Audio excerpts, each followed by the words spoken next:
ওদিকে দিয়ে দিও।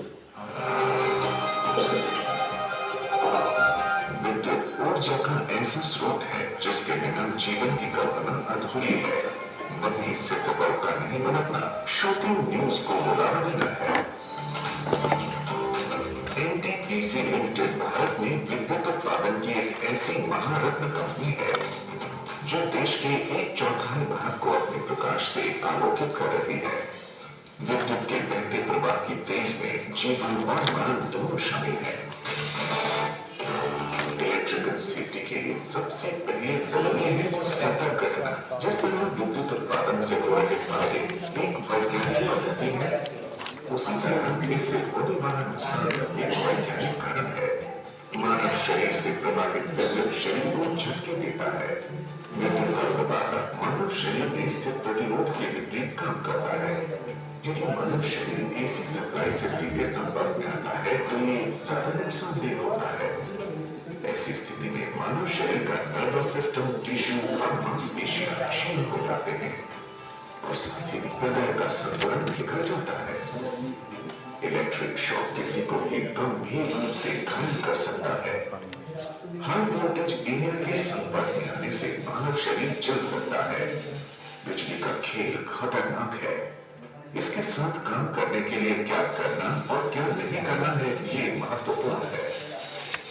विद्युत उत्पादन के क्षेत्र में रिपेयरिंग एक चुनौती है, इसीलिए हमेशा क्वालिफाइड व्यक्तियों को ही रिपेयरिंग का काम करने दें।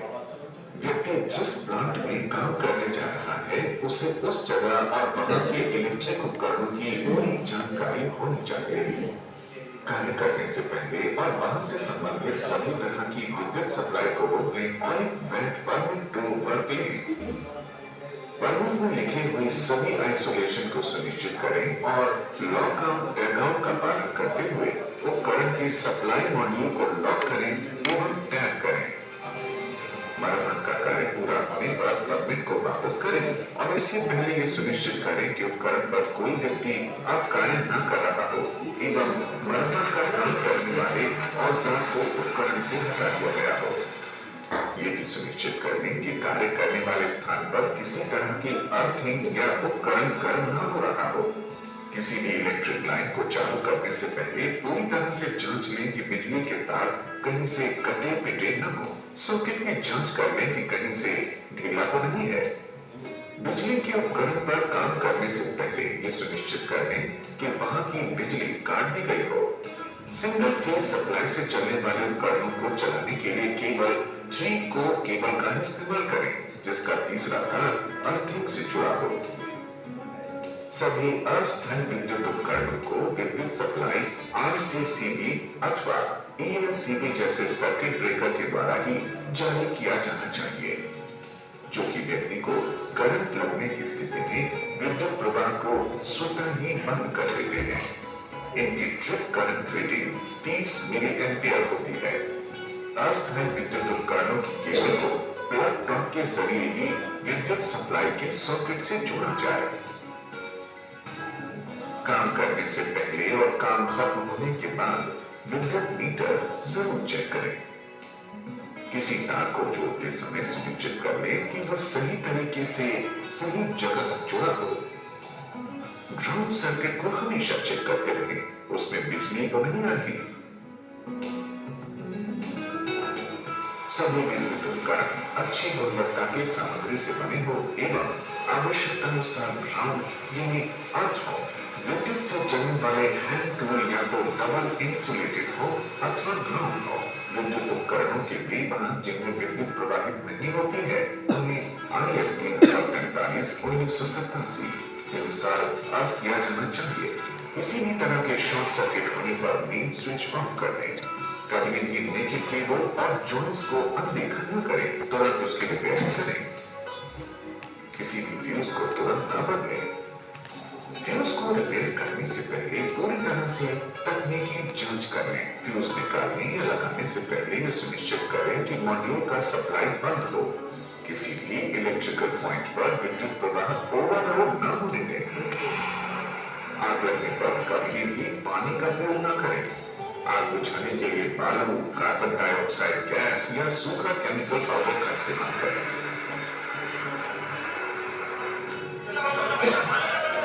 इन सभी सतर्कताओं के बावजूद यदि किसी तरह का हादसा हो तो उसके सामने भीड़ न लगाएं। पीड़ित व्यक्ति को तुरंत डॉक्टर के पास ले जाएं।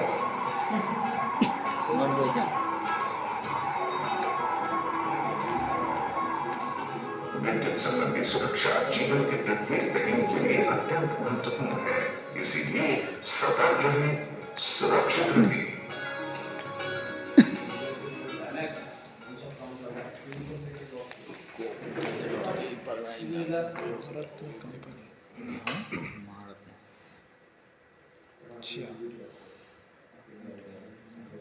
इलेक्ट्रिक से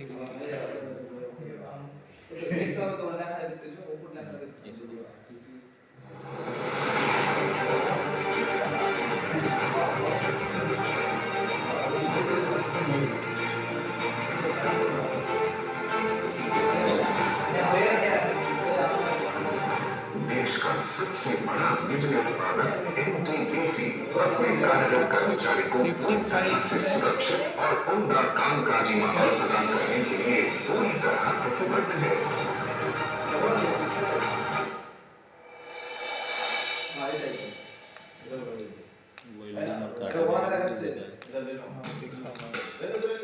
पावर प्लांट में वेल्डिंग और गैस कटिंग का काम नियमित रूप से चलता रहता है। ये एक सामान्य लेकिन महत्वपूर्ण प्रक्रिया है जिसे प्रशिक्षित और कुशल वेल्डर्स द्वारा किया जाता है। लेकिन इस काम में दुर्घटना का जोखिम भी है।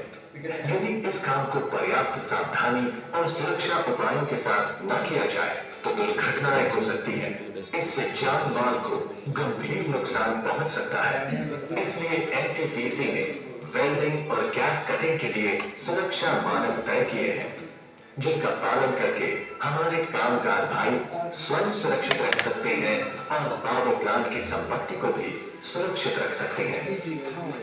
सुरक्षा के उपाय: वेल्डिंग शुरू करने से पहले जहां कहीं जरूरी हो हॉट वर्क परमिट अवश्य लें और आग से सुरक्षा देने वाला एप्रन, हेलमेट, चश्मा, दस्ताने वगैरह अवश्य पहन लें। सही फिल्टर वाली वेल्डिंग स्क्रीन भी ले लें। आपके कपड़ों पर ग्रीस, तेल वगैरह नहीं लगा होना चाहिए।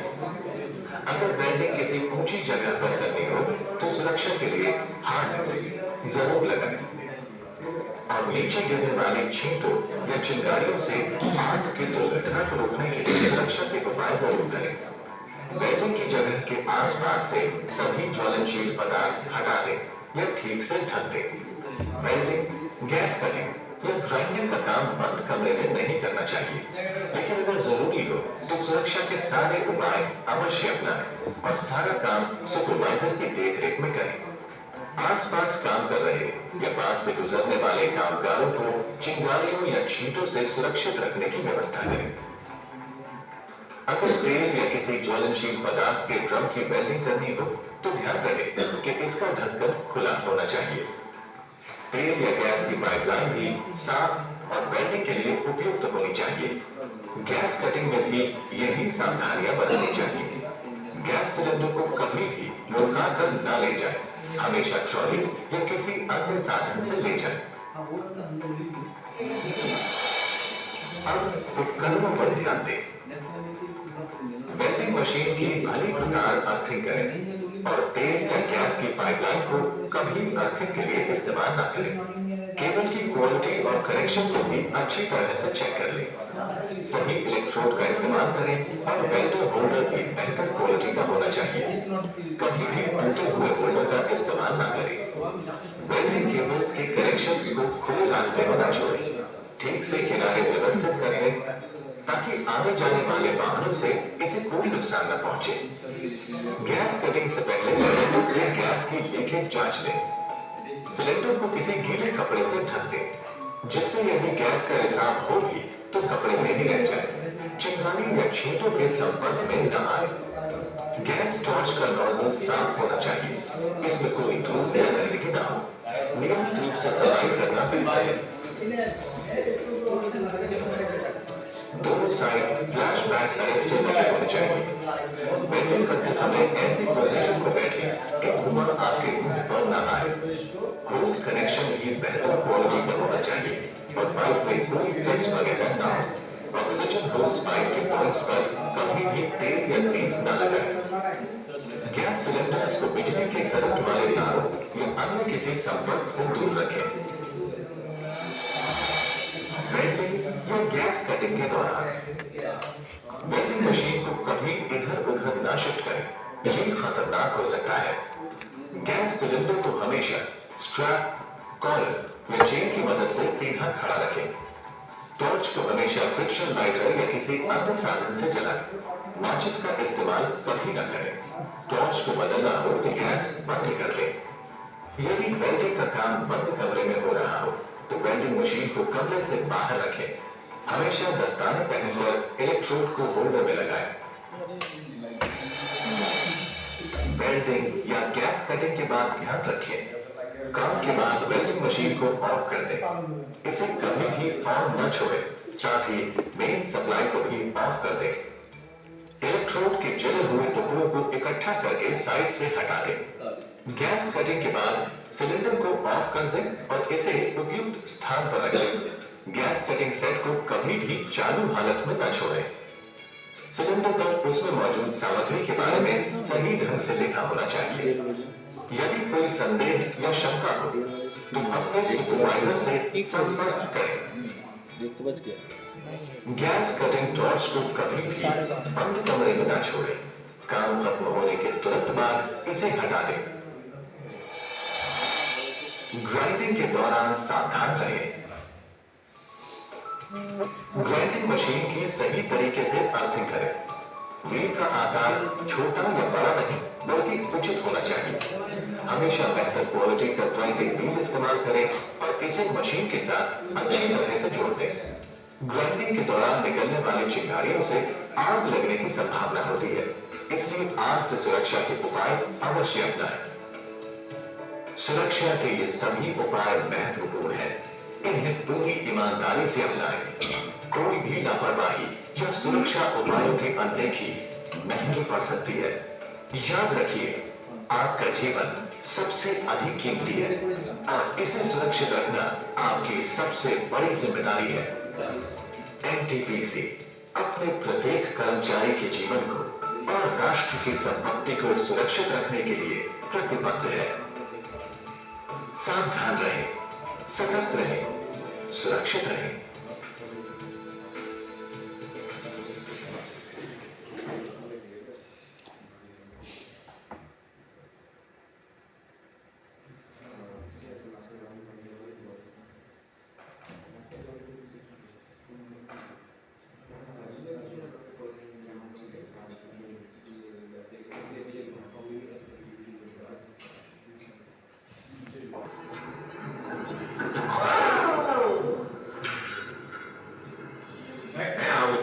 Of a heart attack. Whoa. Dropping the boat from a height of 30 feet, it will now have an impact of almost 3,000 pounds of force. 3, 2, 1. Oh. Wow, that's quite a difference. Now with a heart attack. Whoa! Good shot.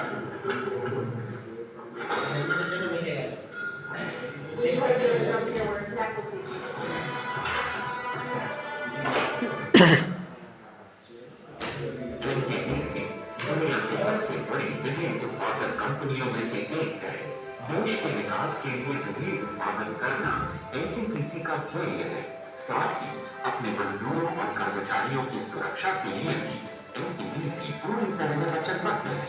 कार्यस्थल पर अधिक मात्रा में अकुशल श्रमिक कार्यरत रहते हैं, जिनको सुरक्षा की जानकारी कम होने के कारण दुर्घटना की संभावना बनी रहती है। इस फिल्म को बनाने का उद्देश्य रासायनिक सुरक्षा के बारे में जानकारी देना है। कार्य शुरू करने से पहले pre medical health checkup, height test अवश्य कराएं।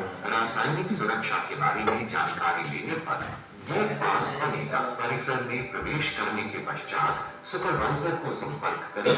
वे आपको व्यक्तिगत सुरक्षा उपकरण प्रदान करेंगे और उसका इस्तेमाल करने की जानकारी देंगे। कार्यस्थल पर टूल बॉक्स प्रशिक्षण होगा, जिसमें आपको कार्य को सुरक्षित ढंग से करने का तरीका बताया जाएगा। आपको साइट के आसपास बहुत से रंगीन संकेत दिखेंगे। आपकी सुरक्षा के लिए आपको इन्हें समझना है और पालन करना है। रासायनिक हैंडलिंग, कार्यस्थल सुरक्षा। रसायन तरल, ठोस या गैस किसी भी रूप में हो सकते हैं और अगर ठीक से संभाला नहीं गया तो ये जीवन के लिए खतरा हो सकते हैं। ये तापमान और दबाव की स्थिति के आधार पर अपनी भौतिक अवस्था भी बदल सकते हैं। इसलिए स्टोर करना और हैंडलिंग के दौरान उचित जोखिम मूल्यांकन किया जाना चाहिए। जलन पैदा करने वाले, संवेदनशील बनाने वाले और कैंसर जनित यानी कार्सिनोजेनिक रसायन स्वास्थ्य के लिए खतरा पैदा करते हैं। रसायनों से संपर्क सांस के द्वारा, इंजेक्शन के माध्यम से, मुंह के माध्यम से और त्वचा के माध्यम से हो सकता है। एक रसायन के संपर्क में आने से कैंसर, घातक विकृतियां, श्वसन रोग, अंतःस्रावी और हृदय संबंधी विकार सहित या पुराने स्वास्थ्य प्रभाव हो सकते हैं। कार्यस्थल पर रासायनिक सामग्री जैसे ammonia, sulphuric acid, sodium hydroxide, chlorine आदि या हमारे दैनिक जीवन में उपयोग किए जाने वाले कुछ रसायनों में पेंट, थिनर, सफाई रसायन, ज्वलनशील तरल पदार्थ और गैसें एवं वेल्डिंग धुएं आदि शामिल हैं। सर्वप्रथम केमिकल टैंकर के आदि ही दस्तावेज देखें। उचित जानकारी होने के बाद अनलोडिंग प्रारंभ करें। केवल स्किल्ड ऑपरेटर रसायन अधिकारी की उपस्थिति में पीपीई पहनकर काम करें। कार्यस्थल पर सेफ्टी शावर, न्यूट्रलाइजिंग केमिकल्स, होस पाइप की व्यवस्था बनाकर रखें। क्लोरीन बहुत क्रियाशील गैस होती है। इसका उपयोग प्लांट में पानी को शुद्ध करने के लिए करते हैं। तरल क्लोरीन के संपर्क में आने पर जलन, छाला हो सकता है। आंखों के संपर्क में आने से ये कॉर्निया में गंभीर रासायनिक जलन करता है। क्लोरीन का अमोनिया गैस, फास्फोरस तथा हाइड्रोकार्बन से संपर्क होने पर विस्फोट हो सकता है। क्लोरीन कंटेनरों को संभालने पर विशेष ध्यान देने की आवश्यकता होती है। इसे सिर्फ हवादार क्षेत्र में इस्तेमाल करें। क्लोरीन को संभालने के लिए विशेष रूप से प्रशिक्षित अनुमोदित उपकरण और कपड़ों के साथ नियुक्त करने ही आवश्यक है। उपयोग करने की जगह के पास क्लोरीन आपातकालीन उपकरण उपलब्ध है। सल्फ्यूरिक अम्ल हवा से आसानी से जल वाष्प को अवशोषित करता है। संपर्क में आने पर गंभीर रासायनिक जलन पैदा कर सकता है। अमोनियम हाइड्रोक्साइड सांस लिए जाने पर नाक की जलन यानी छींकना, खांसी का कारण बन सकता है। हाइड्रोक्लोरिक अम्ल एक अकार्बनिक रसायन है।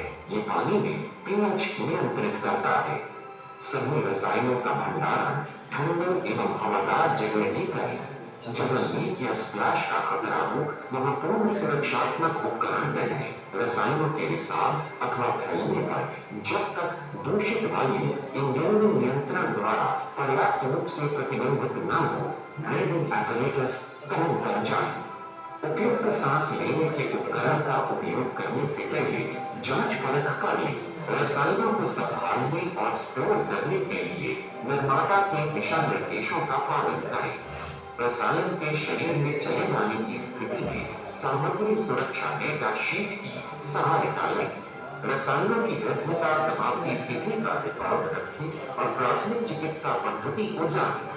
रासायनिक संगतता चार्ट को रसायन स्टोर करने के क्षेत्र के पास पोस्ट करें। सुनिश्चित करें कि सभी कंटेनर ठीक से लेबल किए गए हो और सामग्री एक उपयुक्त कंटेनर में रखी गई हो। किसी भी टूटे हुए कंटेनर या गलत लेबल की सूचना तुरंत अपने सुपरवाइजर को दें। पानी से क्रियाशील रसायनों को शेड के बाहर या जहां पानी के संपर्क में आने का खतरा हो वहां न रखें। आंख या त्वचा के संपर्क की स्थिति में सेफ्टी शावर या आई वॉश का उपयोग करें और दूषित कपड़े को हटा दें। चिकित्सकीय सहायता लें। उपयोग किए जा रहे सभी रसायनों पर लेबल सुनिश्चित करें और कंटेनर को कसकर सील करें। सर्विसिंग या रखरखाव से पहले पूरी तरह से पानी या उपकरण को रसायन रहित यानी खाली कर लें। रसायनों को रखने के क्षेत्र में अनाधिकृत प्रवेश न करें। क्षेत्र में किसी भी रसायन फैलाव को तुरंत साफ करें। इसे हटाने के लिए रासायनिक अवरोधक प्लेट का उपयोग करें। रसायनों को एक पोर्टेबल कंटेनर से दूसरे में स्थानांतरित करते समय ड्रिप ट्रे का उपयोग करें। प्रशिक्षित लोग भी रसायनों को संभालने के लिए जिम्मेदार हैं। रसायनों के प्रबंधन, सेवन और विस्तारण के लिए मानक प्रक्रिया का पालन करें। इस बारे में सोचें कि क्या गलत हो सकता है और काम करते समय आप जो कर रहे हैं उस पर पूरा ध्यान दें, सतर्क रहें और आगे की योजना हिंदी में बनाएं। ऊपर हमेशा दिए मैंने आवश्यक शंकर PPE भेज का दें पर उपयोग ऊपर करें और ये सुनिश्चित करें कि ये उपयोग तो वो करने ना के तो लिए वो दिए तो सुरक्षित है। मतलब तुम मानना है प्रत्येक नहीं तो उपयोग से कहीं पहले बातें चली इसका तो बाद बात कर लेंगे। सावधानीपूर्वक निरीक्षण करें। खराब हो चुके PPE को बदलें। सभी सामग्रियों को ठीक से स्टोर करें। असंगत को अलग करें, क्या न करें। बेमेल रसायनों को एक साथ स्टोर न करें। रसायन को सीधे धूप में न रखें। रसायनों का छिड़काव न करें। रासायनिक कंटेनरों के ढक्कन को खुला न छोड़ें। हानिकारक प्रतिक्रियाओं से बचने के लिए अलग अलग कचरे या दूषित रसायनों को एक ही कंटेनर में न मिलाएं। निष्क्रिय किए बिना प्रतिक्रियाशील रसायनों को फेंकें नहीं। बहुत सारे रसायनों को एक साथ न रखें। खाली रासायनिक कंटेनरों का पुनः उपयोग न करें। खाली केमिकल कंटेनर को भरे हुए स्टोर में न रखें। रसायन को अपने मुंह से फूंक मार के निकालने की कोशिश न करें। उपयोग के बाद क्षतिग्रस्त या अशुद्ध गंदे होस का उपयोग न करें।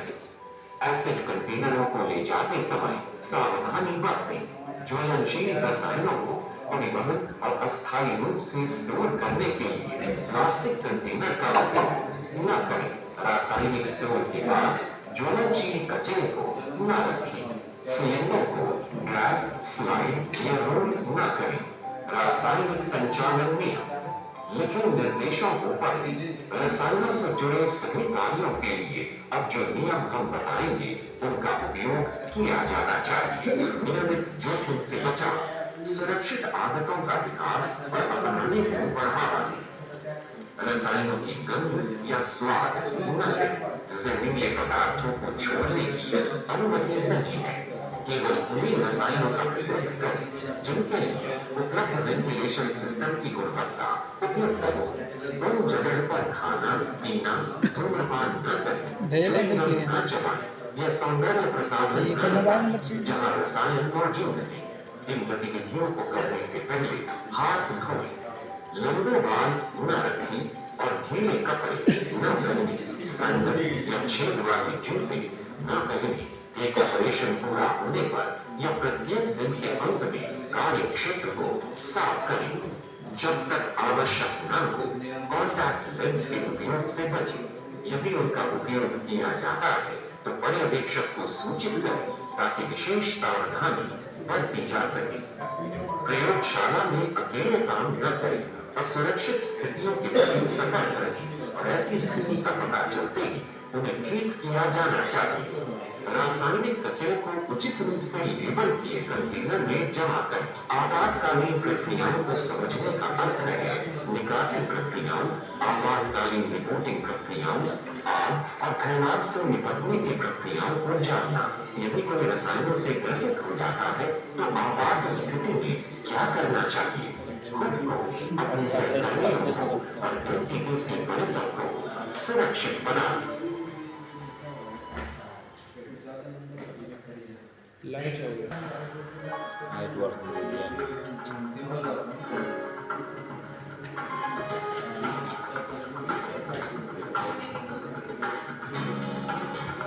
क्या बोलूं?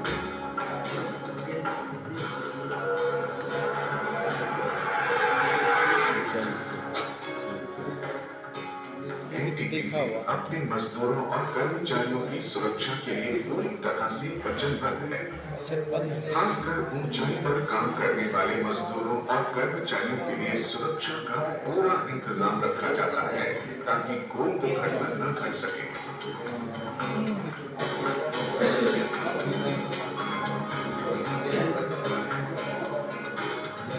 ऊंचाई पर काम करने का मतलब ऐसी ऊंची जगह पर काम करना है जहां किसी सावधानी नहीं बरती गई, कड़ाई से नियमों का पालन नहीं किया गया तो दुर्घटना घट सकती है और कोई मजदूर गिरकर घायल हो सकता है या उसकी जान भी जा सकती है।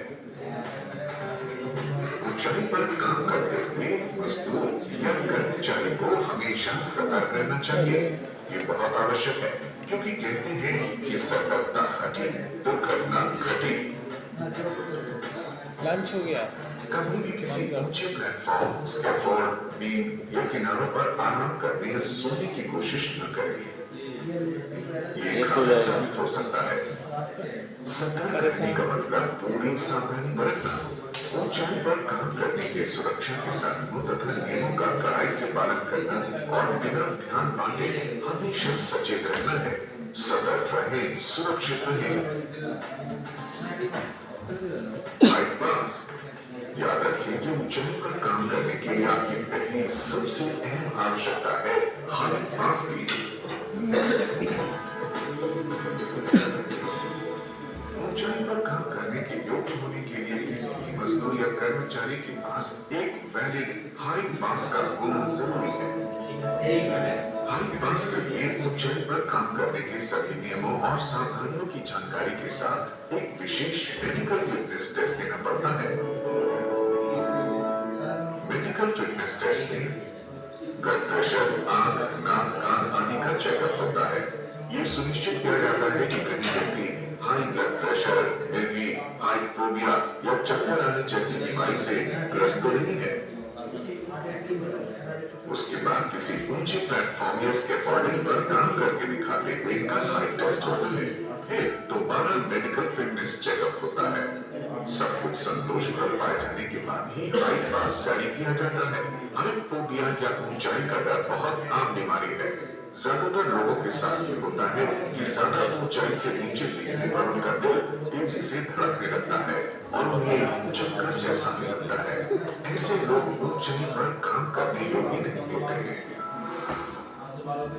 हाइट पास सिर्फ 6 महीने के लिए वैलिड होता है। उसके बाद उसको रिन्यू कराने के लिए फिर से हाइट पास टेस्ट देना होता है।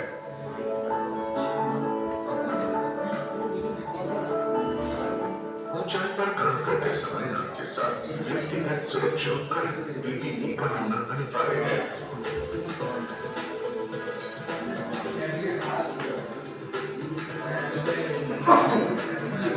ध्यान रहे कि पीपीई को सही ढंग से पहनना है।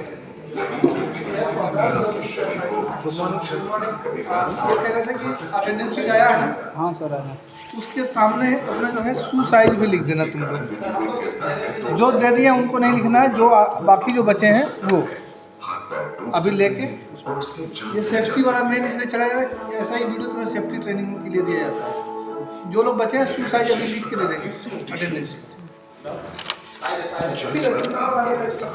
की सुरक्षा के लिए सेफ्टी शूज पहनना बहुत जरूरी है। ये शूज बहुत मजबूत होते हैं और काम करने वाले मजदूरों के पैरों की पूरी सुरक्षा प्रदान करते हैं। ITI करते हैं जो व्यक्ति को फ्लैश या किसी प्लेटफॉर्म पर फिसलने से बचाते हैं। पूछिए तो ना।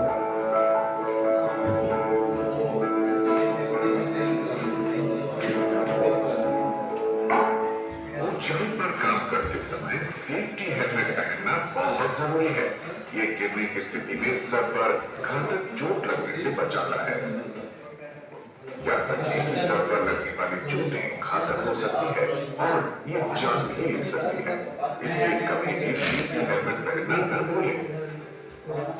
हमेशा वैसा सेफ्टी हेलमेट पहनें जो आपके सिर पे पूरी तरह से फिट हो। ढीला या कम कसा हुआ सर को पूरी सुरक्षा नहीं प्रदान करता है।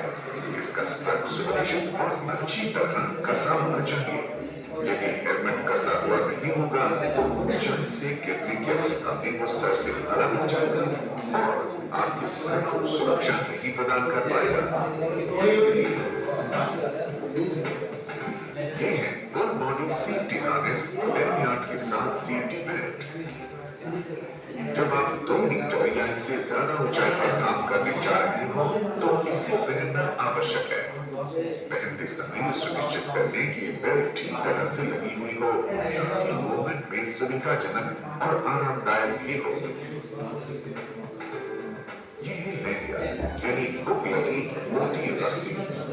इसका एक सिरा सेफ्टी बेल्ट से जोड़ दिया जाता है और दूसरा सिरा किसी फिक्स्ड एंकरेज पॉइंट या सुरक्षित लाइन से जोड़ा जाता है। ये जरूर देख लें कि इसकी रस्सी कहीं से घिसी या टूटी हुई ना हो और लैनियार्ड सेफ्टी बेल्ट के साथ मजबूती से लटकी हुई हो। लैनियार्ड का लचीलापन या इसके गिरने की लंबाई सीमा 1.8 मीटर से अधिक नहीं होनी चाहिए। लैनियार्ड की लंबाई 3 मीटर से ज्यादा नहीं होनी चाहिए। याद रखें कि फॉल प्रोटेक्शन या गिरने से बचाने का सबसे अहम साधन है ये सेफ्टी बेल्ट। ये थे व्यक्तिगत सुरक्षा उपकरण यानी व्यक्तिगत सुरक्षा साधन PPEs, पर्सनल प्रोटेक्टिव इक्विपमेंट। अब मैं आपको सुरक्षा के दूसरे महत्वपूर्ण अंग के बारे में बताता हूँ। दूसरे अंग में ऐसे साधन आते हैं जो गिरने से ही हमें बचाते हैं या फिर हमें जमीन या कड़े फर्श पर गिरने से रोक देते हैं, जैसे कि ये सुरक्षा जाल या सेफ्टी नेट।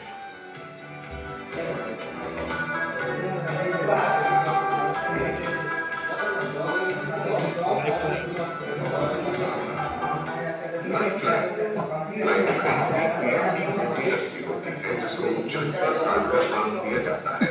इसका तब इस्तेमाल किया जाता है जब ऊंचाई पर काम करते हुए लगातार जगह बदलने की आवश्यकता होती है। ये एक स्थिर लाइन होती है जिसके दोनों सिरे किसी मजबूत आधार से बंधे होते हैं। वर्कर की सेफ्टी बेल्ट से लगे लैनियार्ड का एक सिरा हुक द्वारा इस लाइफ लाइन से जोड़ दिया जाता है। ये सिरा स्थिर लाइफ लाइन पर वर्कर के साथ आराम से मूव कर सकता है।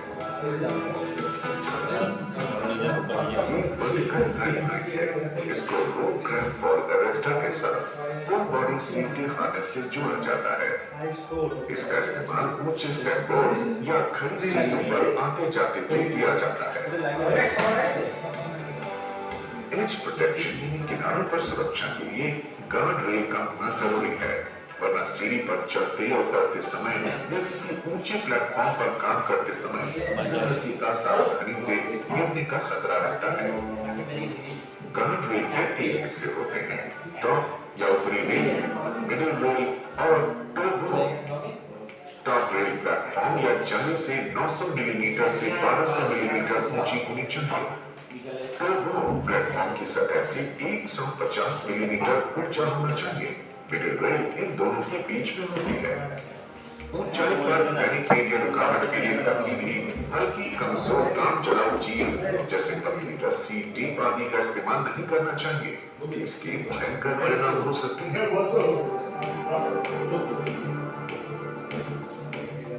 स्कैफोल्ड को बहुत मजबूत और सुरक्षित होना चाहिए। इसको बेस प्लेट से कम 6 इंच ऊपर होना चाहिए। एक चीज जरूर कर लें कि स्कैफोल्ड मजबूत समतल सतह पर खड़ी या गड़ी हुई है, न कि असमतल या मिट्टी वाली जमीन पर। स्कैफोल्ड की बेस प्लेट और सोल प्लेट भी मजबूती के साथ जमीन से जुड़ी होनी चाहिए, न कि किसी अस्थायी या कमजोर सतह के साथ। जिस ऊंची दीवार या इमारत पर काम हो रहा हो, स्कैफोल्डिंग उसको बहुत सताकर लगानी चाहिए। याद रखिए कि प्लेटफॉर्म के किनारों और गार्ड रेल के बीच में कोई गैप न हो। काम करने वाले प्लेटफॉर्म पर कभी भी मटेरियल, मशीन, औजार आदि की जरूरत से ज्यादा वजन नहीं डालना चाहिए और उसे हमेशा सूखा और साफ सुथरा रखना चाहिए। इस पर कभी तार वगैरह न फैलाएं।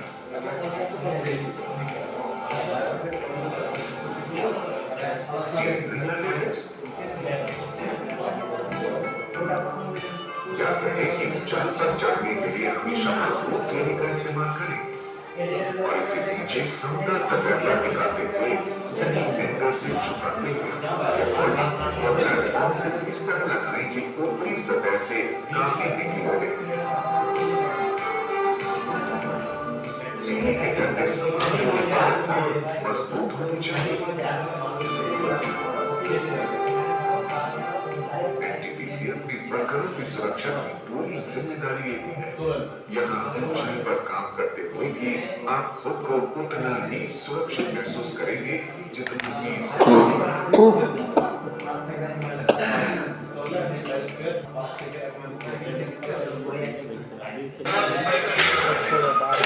कि